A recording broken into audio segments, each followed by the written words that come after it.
Hey guys, we just wanted to come back and let you guys know that we know that God has a hand on our marriage and that our marriage wouldn't be the way that it is without God in the center of it.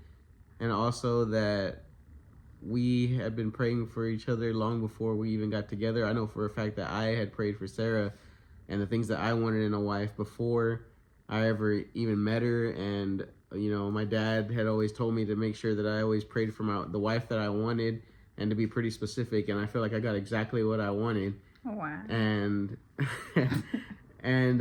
we just wanted to let you guys know that as long as you include God in the center of your marriage and you base your marriage off of his teachings and what he has in store for your marriage and his will is in your marriage, then it will be successful. And if you have any questions or you're not sure, read your Bible, and it literally will answer all of your questions. It has tons of verses.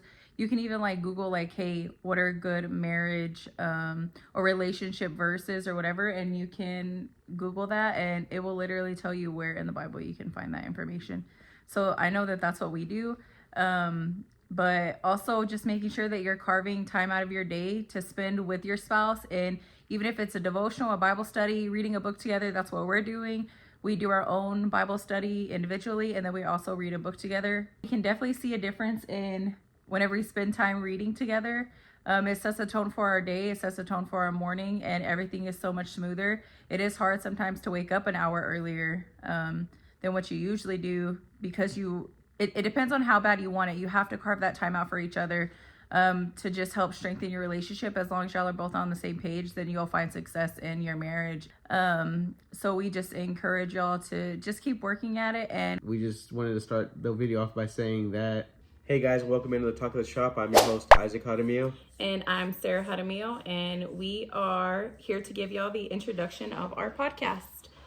We decided to do audio and video right away just because we have a lot of fun ideas that the video is going to be much funner for y'all. We can bring y'all along on this side of our marriage outside of the barbershop, more personal and just a little bit fun, more fun, not in a business setting, energetic. It's going to be fun. We're excited. We're super excited. We're going to have lots of guest speakers. We say a lot, but I mean, we have a few already kind of lined up just to come on and tell their personal experience, maybe with marriage, their life, the reason why they choose to live their life the way that they do. We're going to share personal stories that Isaac and I have been through in our own life, in our own marriage. I think that's something that is important to us because we choose not to share a lot of things, especially on social media, because we do own a business locally. And so we choose to keep a lot of things private. So a lot of people don't know a lot of the trials and tribulations that we have gone through and what has helped shape us and mold us into the people that we are today. But we're super excited to be doing this together. We're super excited to take this next step in our relationship, in our business adventures. And we're excited to share it with you guys. We just want to let you guys know that we do 100% believe in marriage, and this whole podcast isn't going to only be about marriage. It's going to be about relationships in general. As barbers, we get to meet a lot of people and talk to a lot of people. We get a lot of different people coming into the barbershop and sharing stories with us, and we just want to encourage them to come on and kind of share just different things. And we really hope that this will be something you can look into and gain a lot of information, a lot of knowledge, and just really get a good base to come back to, and different topics and different things that come up. So and fun. A lot of fun. We want to do a lot of challenges, and just we want to keep it kind of energetic and not very just like serious relationship talk. It's not just going to be just a bunch of marriage stuff, but we do believe in marriage. We want to help people have a successful marriage and have fun in their lives, and just I feel like that's one of the most important, of course, is communication. But another thing is like Isaac and I always say, like, we're best friends. At the end of the day, like, if we want to do anything, then we want to do it together. Yeah, sometimes we need like that space apart, but like literally people always make jokes and say like, I can't believe you guys work together all day. And we kind of will make jokes too and say like, oh my gosh, like it drives us crazy, but it really doesn't. Like whenever we're at work, we're working, and it's different than being home. And aside from that, it's different to be hanging out with him and spending our extra time together, because him and I didn't have we didn't have a relationship before kids. We've always had kids. I came with 2 kids, so we've always been in a relationship with kids, and we have always vowed to each other that like we don't want to be married because we have kids. We don't want to be married and be miserable by the time our kids are grown. We are so excited to live the life with our kids, get our kids grown, and then we're excited to see where life takes us aside from raising our kids. So that's something that we look forward to. That's something that we try to keep alive in our marriage, is like dating still. Isaac tells me I'm beautiful every single day. He never misses a day. That's true. And so it's just like working constantly on dating each other. It's a little bit harder for me, but he's really good at it. He's really good at always making me feel loved and beautiful. And so it's just going to be cool to show you guys that side of our marriage and our relationship, because We feel like nowadays a lot of people think that marriage is just very disposable, like just like everything else that they make nowadays, phones, everything is just made to be thrown away. And I feel like that kind of it went over to like the social side of stuff. But marriage is a lot of work, and if you work at it and you really put in a lot of effort, it could be one of the best things ever. Like people swear that they're incompatible, and but they're just not communicating or not listening to one another or not dating one another. It's just you have to there's a work lot at of it. things that have to happen for you to have a good marriage, and we just want to be able to come back and give you guys like a leg to stand on and let you know that it can happen. There can be great marriages. It's not There just are great marriages. throw it away, especially in our, like she said, in our day and age, us as young people. It's just like move on to the next one, and before you know it, you're in your third or fourth or fifth marriage, and you're not even trying to get married anymore. You're just like dating people, and it's just a very rocky and slippery road to go down. And we just think that we could do a lot better. Honestly, the whole relationship Generation. game, and it's not just only marriage, just all relationships. If it's not over a phone nowadays, you're not going to have a relationship. And we just want to let you know that you can meet people face to face, you can stand with each other face to face, and you can have a really good marriage and really good relationships outside of just looking down at a phone.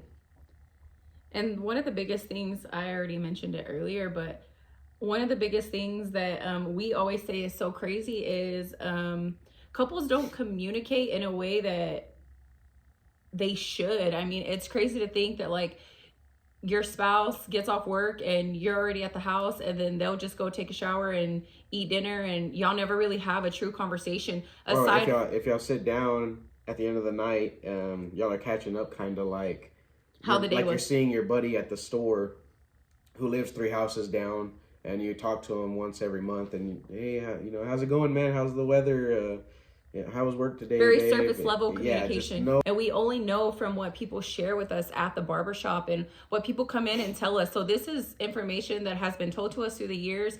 And it's crazy the lack of communication in most marriages. And that is one of the main causes for divorce. That's what makes you go and look for someone else, is Usually not having that there's a really big communication. breakdown in communication before there's any kind of anything else happening. You start not talking to your spouse. It's really good at the very beginning. You stop talking to one another and connecting in that way, and then you try to go outside of it to find someone to vent to, someone to talk to, and then that leads you down another path. And before you know it, you ended up having an affair or whatever else happens, and It all goes back. it all goes back to the very first breakdown in communication. So we feel like if you can fix a lot of the times, if you can fix the communication, you can restore a lot of the relationship. As long as it's honest and open on both ends, you could get a lot of benefit from just communicating to one another. Another thing is we literally will stay up sometimes later than we should at night just talking about stuff, and we're like, oh my gosh, I can't believe that we stayed up that late. It's gonna kill us in the morning. But like it goes back to having a good relationship too, and just dating each other, and really like you have to like your spouse. If you don't like your spouse, then your marriage is going to be so hard. So you have to come and figure out like what those hurts are that are really hindering your marriage. And even if it's from past relationships or whatever, because that's something that we are still working through every single day, is past hurts. And we just talked about that in our church group last week too. And It's something that's so true. And sometimes those wounds, they hurt so bad that it does affect your marriage that you're in now. But that's why the communication is so important, because you have to be able to break those walls down and be able to share with your partner your true heart and how you really feel about things. Because if you're not able to break those walls down, you're always going to have that dark secret that can never be let out. I mean, he knows things about me that I swore I was going to take to my grave, and that's just part of it. He's been able to help me break those walls down, that make me feel safe and wanted and loved, and know that like this man still loves me regardless of my past, and he loves me through the things that we go through even still today. And I feel like that's one of the best things about having a partner and finding your person and working through marriage, is you're always going to have that person that supports you even if you disagree. Right, guys. As long as y'all are both rooting for each other through whatever, good, bad, ugly, whatever it may be, as long as y'all are both standing with each other and rooting for one another, y'all will get through anything. Y'all can conquer anything. Like it's like having the MVP on your team all the time. It's having your number one cheerleader right there all the time. You can set your mind to anything, and as long as y'all work together through it, even if you fail and y'all rooted for each other, you're gonna grow stronger. You make a better team. It's a lot of different things that happen from just rooting for one another.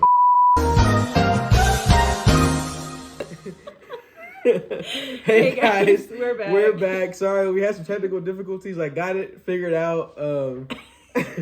We just wanted to come back on here and tell you guys that we're super excited about doing this. It's been a journey already. Yeah, we're trying to figure it out, guys. I'm sorry, but it's not perfect, but we're still gonna post this because we just want to get it started already, get it going. We're ready to do it. We're literally diving straight in, and we're just gonna hope for the best. If it works, it works. If it doesn't, it doesn't. Y'all tune back in. We're gonna be posting weekly. So come back for our next video. Seriously, go ahead and hit the subscribe button, turn on your notifications, leave us a comment. We'll also if you have any ideas or topics or anything that you want us to do, talk about, or whatever it challenges, fun videos, whatever it may be, we're gonna be doing stuff like that. We'll have some people on here soon. We've been going through the Naked Marriage from, I don't know if you guys ever checked out the Naked Marriage podcast here on YouTube, but Dave and Ashley, they're awesome people. And we're almost done with our book. Yes, we love the book. The topics in there, we'll probably take the book out and discuss the topics that are inside the books and what we've kind of answered, how we feel about things. Also, Pastor Jimmy Evans, he has a book called Marriage on the Rock. We're doing that actually right now in our classes, our life groups. We're getting a lot of paperwork for that, and we'll be going over some of that as well. Just a lot of different topics, a lot of different things. We're trying knowledge to figure out that we've been taught. Yeah, that we feel like we as Christians, we're supposed to pass on to our fellow people that we know, that we love, that we want to see succeed in life and in marriage. Because like we said before, marriage is super important, and it's a beautiful thing if you can work at it together and every single day. So y'all tune in. We're super excited. We can't wait to see y'all on our next one. Bye, guys. Bye.